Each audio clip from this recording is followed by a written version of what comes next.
Hello guys, well, as you may know, or as you may not know, I am someone who likes to talk about INFJs.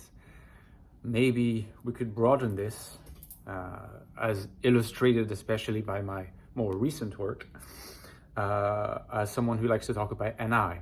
Alright, so dominant NI, you can sort of englobe INFJs and INTJs. And sometimes people tell me, well, Ren, you have a lot of cool ideas, cool thoughts. It's a shame that you are so focused on INFJs. To some extent, you focus on INTJs as well, and dominance writ large. You occasionally talk about other types, especially in relation to INFJs. It's a shame because your thoughts are more philosophical than the average content creator. Particularly on personality types. You're a deep thinker, at least some people tell me that. It's just a shame that you're so local. Why aren't you focused, or why aren't you trying to expand your focus to encompass the whole system of personality types? It'd be so cool to see you do that. Is it because you feel like your brand on your channel is an NI brand or an INFJ brand, and isn't that too limiting in the long term, and so forth and so on? And I want to respond to this, and I will respond to this in two parts. I will respond to it negatively, and I will respond to it positively. We'll see if we can do this in one video, otherwise we'll do it spread out over two different videos. When I say negatively, I don't mean that my tone will be negative. I mean that I will explain why so far I have not done that, right? I have not done that. I will respond positively in a sort of second stage by showing how I can in fact do that, okay? But in my own way, and you'll see that what I would propose in that respect is not going to look like a system, because I'm an anti-systematic kind of person. I do think it has a lot to do with anti-dominance, and so it will never happen. I was saying to one of the patrons on Discord recently that, I don't enjoy trying to systematize too much. And if you don't enjoy something, you cannot make yourself enjoy it. You can force yourself to write something you don't enjoy, but the only result you're going to get is unenjoyable writing for other people. And certainly writing that is bereft of the originality and thought-provoking nature it may have had if you had just stuck to what you enjoyed. Now, I'm not suggesting that it's impossible to enjoy things that we used to think we would not enjoy. Of course, that can happen. But there are certain things we just intuitively know we don't enjoy. And that's okay. For me, it's trying to be super systematic about stuff. And I do think it has to do with NI. And so this leads me to the first chapter in my response to these people that I fictionally introduced as spokespeople at the beginning of this video. The reason why I focus most of my content on INFJs and to some extent INTJs encompassed within this NI dominant family, I like this idea of the family,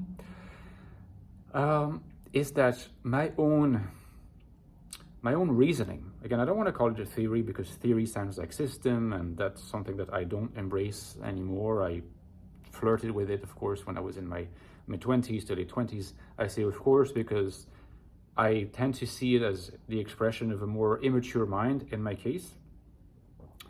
So when I was younger, it makes sense, but I've kind of distanced myself from that. According to my reasoning about personality types, first of all, is that personality types really should be called personality families, because families are not abstract categories, right?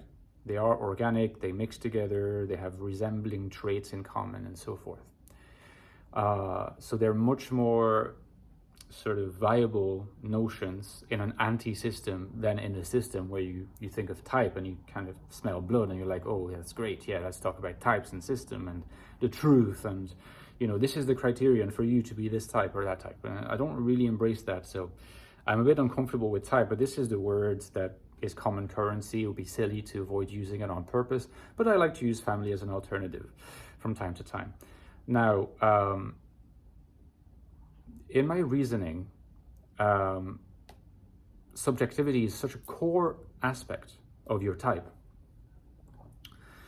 And to me, this is just common sense. This is something that I mentioned in my rant from that may have come out yesterday or a few days ago,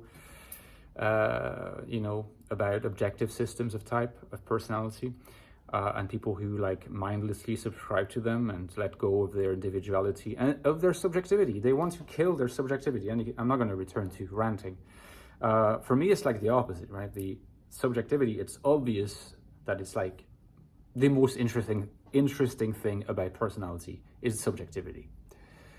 That's common sense. Like, if you divorce yourself from this notion, you have really strayed far from common sense, which happens all the time.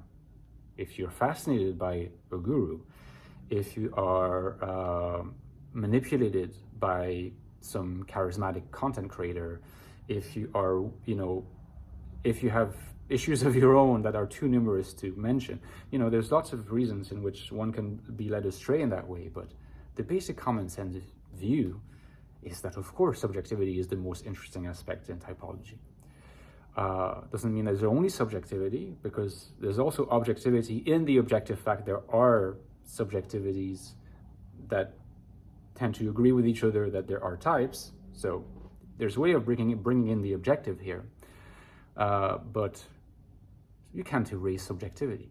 Now, if you can't erase subjectivity, it means that when I'm writing a book or when I'm making videos about type, my subjective NI lens is ineradicable. It's ineradicable, right?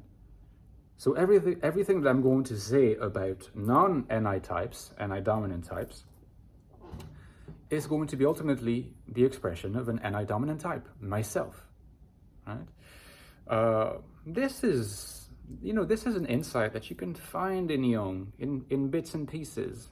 He doesn't always subscribe to it. He doesn't systematically apply it, because contrary to what other people think, Jung is not a systematic thinker, because he's an NI dominant, and he's a coherently NI dominant writer and thinker. But since I think that there's always going to be what you might call an NI bias in every word I say about types, I have to think, okay, what's true, what's not true? What has a claim to truth in what I say is much more likely going to be what I say about NI dominance, because here, in a sense, there is no real bias. It's just the filter is the content, right? And that's always been my reasoning for wanting to focus on NI dominance. INFJs and NI dominance. I started focusing more on NI dominance than just INFJs when I realized that really NI dominance as a type makes as much sense as INFJ or INTJ as a type. And that's also the rationale behind my attempting to bring closer together the INFJ and the INTJ. Of course, a lot of this stuff will become also more apparent when you read my NI book, which hopefully will come out next year. But I wanted to clarify this. It's not because of branding, it's not because of laziness, it's not because of short-sightedness, I hope. It's the fact that I've focused mostly on NI dominance is a direct emergence of the way that I reason about type. Filtered through subjectivity, always, which doesn't limit us. And you'll see that in the next video, hopefully. Don't forget, you can support me on Patreon, guys. I need your support more than ever. Come and join us on Discord. This is a perk of being a Patreon member. For a few bucks a month or a year, you get access to our Discord, also to the large back catalog vault of deep dive videos that I have recorded on various topics of your choice, the patron's choice. They're usually 20 to 30 minute in length.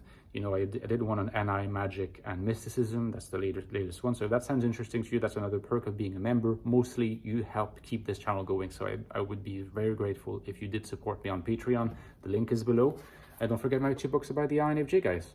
The one I put my name on the map, the Ecstatic Soul, on the internal world of the INFJ, INFJ mind, INFJ consciousness, and the Infinite Soul, the latest one on the INFJ in the external world, how to lead a life that is fruitful, that is purposeful, that is meaningful as an INFJ in a world we often find quite difficult to live in. Get these 2 books for sure if you want a deep understanding of INFJs, and I'll see you tomorrow, guys. Bye-bye.